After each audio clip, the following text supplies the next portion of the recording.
저는 답을 얻었어요. 우리의 신앙생활의 답. 저는 답을 얻었어요. 그 답이 뭐냐? 복음임을 믿으시기 바랍니다. 그래서 왜 복음이냐? 왜 특별히 부활을 이야기해야 되느냐? 하는 주제와 두 번째, 왜 반복해야 되느냐? 여기에 대해서 말씀을 드리려고 합니다. 우선 저는 부활을 만나고 내 자신과 가족과 저의 모든 삶의 주변이 행복해졌고 또 저의 목회와 사역에 답을 갖게 됐어요. 예수님이 부활하심으로 하나님의 아들로 선포되셨다. 그러니까 예수님이 부활하심으로 주와 하나님이 되신 거예요. 하나님이 본래부터 우주를 창조했기 때문에 만물의 주인이신 줄로 믿습니다. 그런데 그걸 인정하지 않는 거예요. 예수님이 십자가에 죽으시고 부활하심으로 예수님 자신이 산 자와 죽은 자의 주가 되시고 하나님의 아들이 되심을 확실하게 증거한 줄로 믿으시기 바랍니다.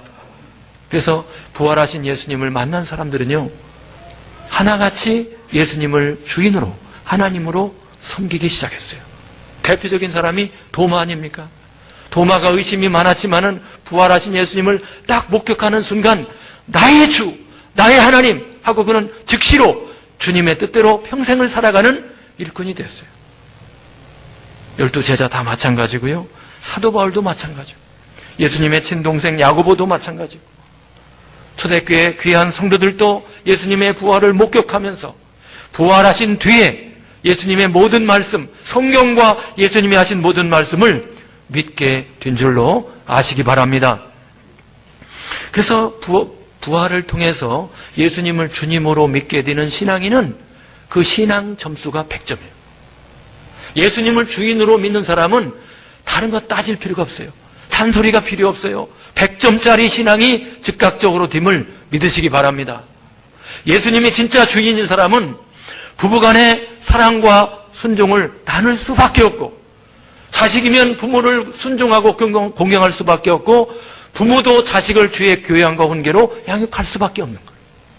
성경 읽어라, 기도해라, 봉사해라, 헌금해라, 새벽기도 나와라, 다 잔소리예요.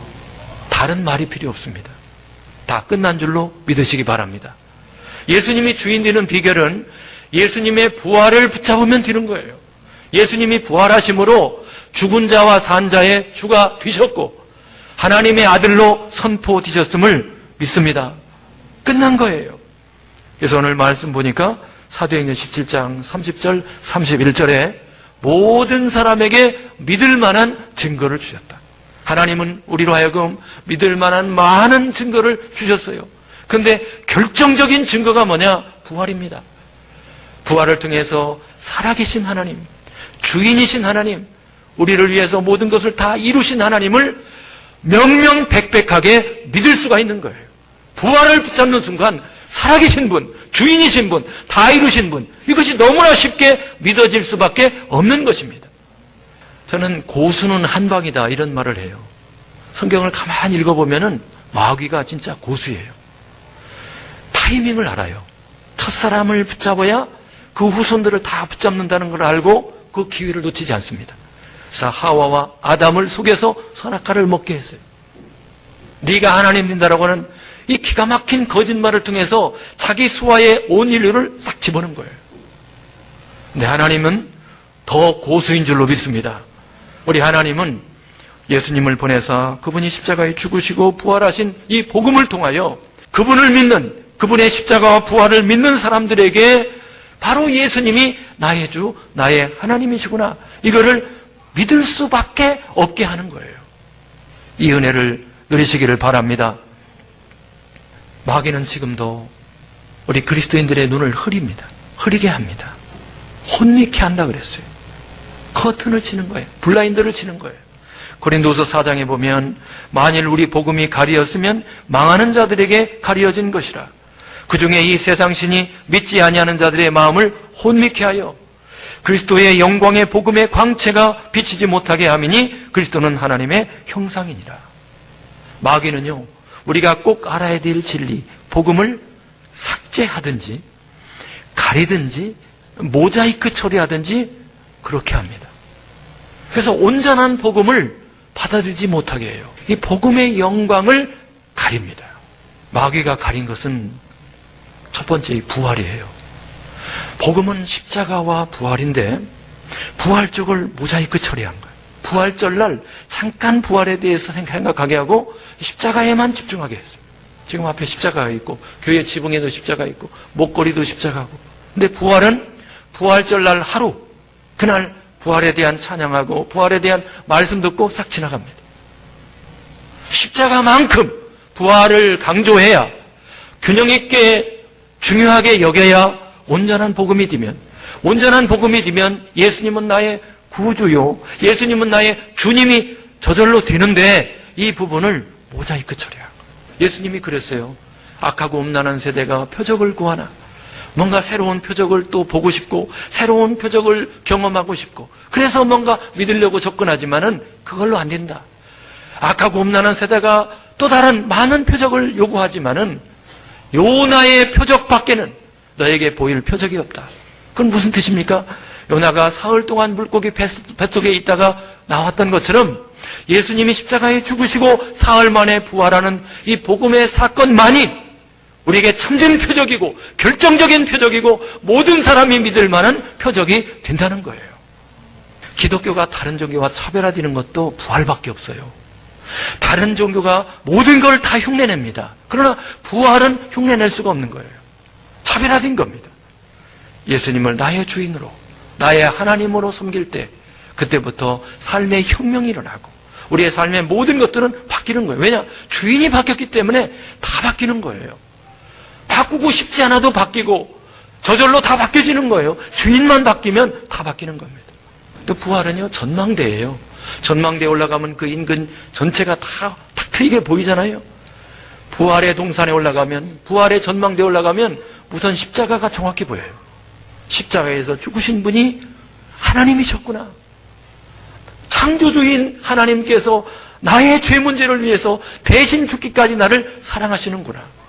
창조주 아버지 하나님의 놀라운 사랑을 깊이 알게 되고 천국이 보이고 지옥이 보이고 하나님의 모든 약속과 말씀을 믿게 됨을 아시기 바랍니다. 저희 부활이 중요한 거예요. 두 번째로 왜 반복을 해야 되는가 하는 거예요. 왜 반복을 해야 되는가?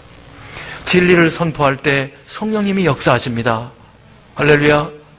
이 부활의 복음, 왜 반복이 필요한가? 예수님께서 지상명령을 하실 때 내가 너에게 분부한 모든 것을 가르쳐라, 그렇게 말씀하셨으면 반복할 필요가 없어요. 그런데 가르쳐 지키게 하라 그랬어요. 지키게 하라고 하는 것은 마치 예체능 과목과 비슷한 거예요. 예체능 과목을 수련하는 학생이 반복 없이 우수한 체육인이나 연주자가 될 수 있겠어요? 반복 없이. 이건 전혀 꿈도 꿀 수 없는 거예요. 그냥 가르치라고만 했으면 반복이 필요 없어요. 그런데 가르쳐 지키게 하라 그랬어요. 지켜야 되는데, 그래서 예수님의 생애도 보면은 3년여 동안 제자들에게 무한 반복적으로 훈련을 시켰어요. 믿음을 연단시키고 반복적인 교훈을 주셨습니다. 그것이 삶이 되어야 되니까. 근데 오늘날 기독교의 가장 큰 약점이 있다면은 반복을 무시하는 거예요. 반복의 중요성을 놓친 겁니다. 어느 때부턴가 목회가 아는 것을 알려주는 것을 목회로 생각하게 됐어요. 이게 아닌데, 목회는 믿는 바를 믿게 하는 것이고 삶을 변화시키는 것이 목회인 줄로 믿습니다. 믿게 하고 삶을 변화시키는 데는 필수적으로 반복이 필요해요. 근데 우리는 반복을 놓친 거예요. 담임 목사님이 예를 들어서 설교 시간에 지난주에 했던 설교를 반복하거나 얼마 전에 했던 예화를 반복하면 회중들은 그렇게 생각합니다. 아, 우리 목사님 게으르구나. 우리 목사님 준비를 못하고 있구나. 우리 목사님은 우리를 무시하는구나. 우리 목사님 좀 무식하구나. 이렇게 생각할 수 있어요. 그런 생각이 회중들에게 들면 목사는 쫓겨나잖아요. 그게 아닌데, 믿는 것을 믿게 하고 삶을 변화시키기 위해서는 반복이 절실한데 반복을 못하는 상황이 돼버린 거예요. 이게 치명적인 약점이 된 겁니다. 어떤 학생이 코치한테 혹은 자기를 예능을 가르치는 선생님 앞에 와가지고 코치님 혹은 선생님, 저한테 반복해서 말하지 말고 저를 훌륭한 체육인으로, 훌륭한 연주자로 키워주세요. 그렇게 얘기한다면 무슨 수로 그 학생을 지도하겠어요? 수만 번, 수십만 번 반복해야 겨우 될까 말까 하는 거예요.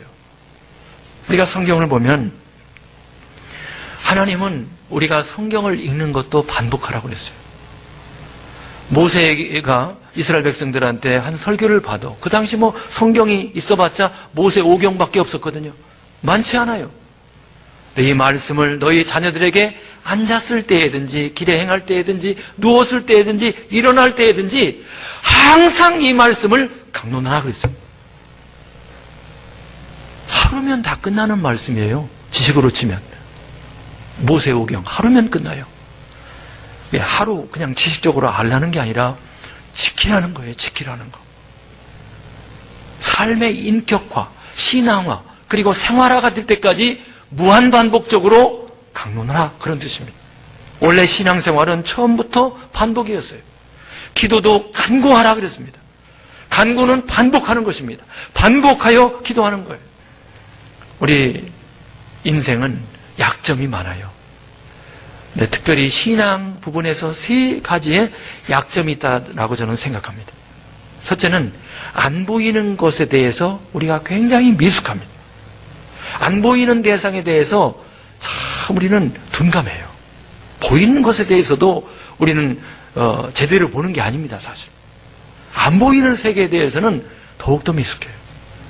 그래서 예수님께서 죽으시고 부활하심으로 원래 보이지 않는 하나님의 영광을 보이는 하나님께서 나타내 주셨음을 확증하셨습니다. 아멘. 그래서 이 부활을 반복하면, 복음을 반복하면 보이지 않는 하나님이 보이는 하나님과 똑같이 되는 은혜가 있는 거예요. 또한 우리에게 미숙한 것은 내가 주인 되어 살아왔던 삶을 누군가 예수님이 주인 된 삶으로 주인의 전환, 주인의 변화가 너무나 이게 쉽지 않아요. 말로는 쉬워요. 우리가 주님, 주여, 주여! 쉽게 하지만은 삶의 주인이 되는 것은 반복이 필요합니다. 반복이 필요해요. 제가 그렇게 얘기합니다. 인류 역사만큼이나 사람들이 주인 노릇 해왔고 우리 나이만큼 내가 주인 노릇을 해먹었는데 한두 번 복음을 듣는다고 주인의 문제가 쉽게 바뀌겠느냐. 성령께서 도와주시지만 반복적으로 내가 다시 그 자리로 돌아왔을 때 예수님의 주인 되심을 제대로 신뢰하고 순종할 수가 있는 겁니다. 반복이 필요함을 믿으시기 바랍니다. 우리가 말로는 주여하지만은 주님의 뜻대로 행하는 삶을 사는 것이 만만치 않잖아요. 그러나 복음을 반복적으로 묵상할 때 성령께서 주인의 바뀌었음을 깨우쳐 주시고 예수님의 주인 되심이 더욱더 행복하고 풍성한 삶임을 알려주시고 그 삶으로 내가 전환되게 됨을 믿으시기 바랍니다. 반복이 필요한 거예요. 우리 예수님께서도 제자들을 반복해서 훈련시켰잖아요. 반복이 중요한 것입니다. 또 하나 우리가 미숙한 것은 하나님께서 다 이루셨는데 다 이루신 그 놀라운 역사를 받아들이지 못하는 거예요. 그러나 반복적으로 복음을 묵상하면 하나님께서 이루신 놀라운 은혜가 내 것이 되는 겁니다. 확신이 오는 거예요. 누리는 사람이 되는 겁니다. 사도 바울은 고린도후서 6장에서 그리스도인의 실상을 말합니다. 무명한 자 같으나 그건 허상이라는 거예요. 실상은 유명한 자요. 우리가 가난한 자 같으나 이건 허상이라는 거죠. 우리는 많은 사람을 부유하게 하는 사람이다. 이게 실상이라는 거예요. 우리는 아무것도 없는 자 같으나 이건 허상이에요. 모든 것을 가진 자로다. 아멘. 이게 우리의 실상임을 믿으시기 바랍니다. 근데 마귀는 이 세상의 풍조는, 세상의 문화는, 세상의 가치관은 그래, 나는 무명한 자야. 나는 가난한 자야. 나는 아무것도 없어. 이런 압력을 우리에게 주는 거예요. 거기에 굴복하지 않고 하나님께서 이루신, 복음을 통해서 이루신 우리가 유명한 자요, 부유케 하는 자요, 다 가진 자인 것을 확신케 하는 것은 복음을 반복적으로 묵상할 때 그것이 확신이 되고 실제로 누리게 됨을 믿으시기 바랍니다. 우리 기독교가 이 복음을 홀대했어요. 복음을 너무나 소홀히 여겼어요. 저 복음이라고 하는 것은 옛날 예수님 믿을 때 그때 써먹는 일회용 그런 복음이다. 복음은 초보용이다. 초신자들 새신자 과정 1단계에서 배울 내용이다. 어쩌다가 구원의 확신을 가질 때 좀 필요하겠다. 그리고 좀 신앙이 컬컬할 때, 첫사랑을 회복할 때 그때 좀 필요하겠다. 그리고는 나하고 상관없이 내가 전도할 때 복음을 듣는 사람들에게나 필요한 것이 복음이다. 이렇게 착각한 거예요. 하나님이 천지를 창조할 때 말씀으로 창조했습니다. 복음을 완성할 때는 삼위일체 하나님이 모든 걸 다 희생해서 목숨까지 바쳐서 만든 작품이 복음인 줄로 믿습니다. 복음이 모든 것이고 모든 문제의 해답이고 만능 열쇠가 되는 거예요. 근데 이 복음을 사람들은 무시하는 거예요. 약하게 생각하는 거예요. 저는 이 복음, 십자가와 부활, 온전한 복음을 다 붙잡고 마음의 큰 평안과 기쁨을 소유하게 됐어요. 너무나 감사한 것은 거룩함이 왔습니다. 이게 진짜 거룩함, 코람데오, 하나님 앞에서 사는 삶이 이것이구나라고 하는 아무도 없는 자리에서도 거룩할 수 있는 그 거룩이 저에게 왔어요. 우리가 이 반복이 왜 필요하냐면은 참 우리 사람은요 스스로 속는, 자기도 모르게 속는 그런 영역이 참 많아요. 진리를 끊임없이 반복할 때 어느 날 성령께서 조명해 주셔서 내가 속고 있었던, 내가 잘하는 줄 알았는데 잘못이었구나, 이런 부분들을 깨닫게 하고 버리게 하는 거예요. 자기들이 하나님을 제일 사랑한다고 했던 그들, 아직도 자기가 주인된 그 사람들이 예수님을 십자가에 못 박은 겁니다. 내가 주인된 이 죄가 바로 마귀와 똑같은 죄인 거예요. 가장 무서운 죄, 지옥 가는 죄, 그 죄가 도둑질하고 그러는 게 아니라 내가 주인된 이 죄가 바로 예수님을 십자가에 못 박았고 그게 바로 지옥 가는 죄입니다. 이 죄를 들키게 하고 이 죄를 보이게 하고 이 죄에서 벗어나게 하는 놀라운 역사가 복음을 반복할 때, 부활을 묵상할 때, 그분이 죽은 자와 산 자의 주가 되신 것을 믿게 될 때 나의 주인의 삶에서 예수님이 주인의 삶으로 변화되는 역사가 일어남을 믿으시기 바랍니다. 마귀는 하나님을 떠나게 만들고 죄악 세상을 만들고 무엇보다도 사망 권세로 사람들을 두렵게 만들었어요. 일생을 죽음의 종로로 타는 사람들이 되게 했어요. 이런 마귀의 모든 역사, 마귀의 괴계를 단번에 깨부신 것이 뭐냐? 부활인 줄로 믿습니다.